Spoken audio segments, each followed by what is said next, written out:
Irina and Ethan began their journey to the eastern continent, with sunny weather and breathtaking scenery creating a peaceful atmosphere. However, the tranquility was suddenly disrupted when an arrow shot past, barely missing Irina.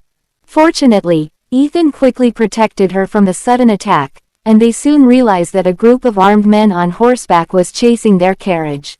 The group seemed to be hired assassins, and one of them was heard shouting, ordering that the silver-haired woman not be allowed to live.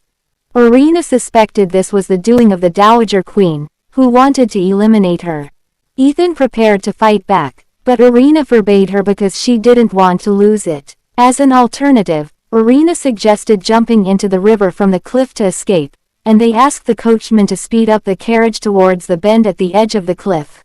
When they reached that point, the three of them jumped into the water, but the assassins didn't give up easily. They shot arrows at Irina.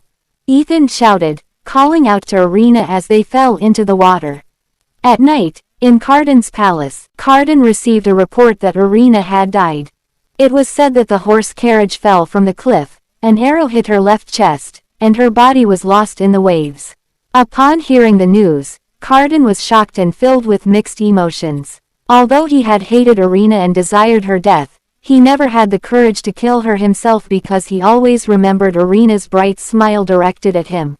Cardan tried to convince himself that he was happy with Irina's death, but his heart said otherwise. He felt heartbroken and desperate over Irina's departure, not knowing what he truly wanted.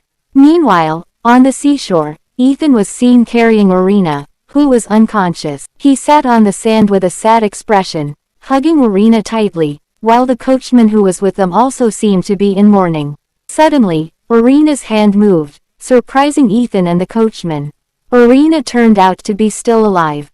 The arrow that had previously seemed to pierce her chest fell off. It turned out that the arrow had not hit her body, but rather her glasses that she had stored in her inner pocket. After resting for a moment, Irina, Ethan, and the coachman continued their journey back.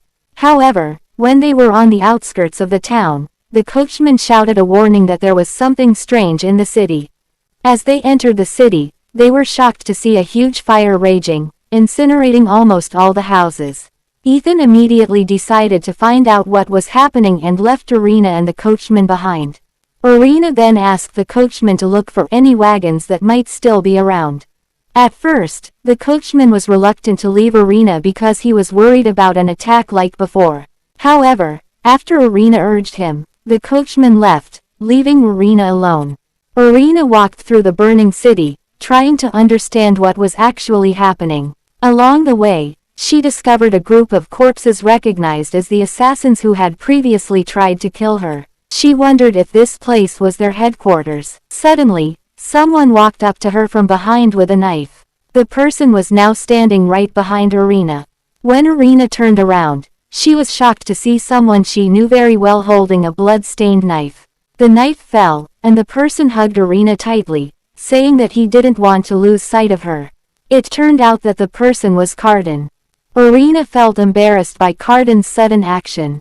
Irina and Cardan stared at each other. Then, with a gloomy expression, Irina asked if Cardan came to save Eleanor because he was worried that if she died, it would cause trouble.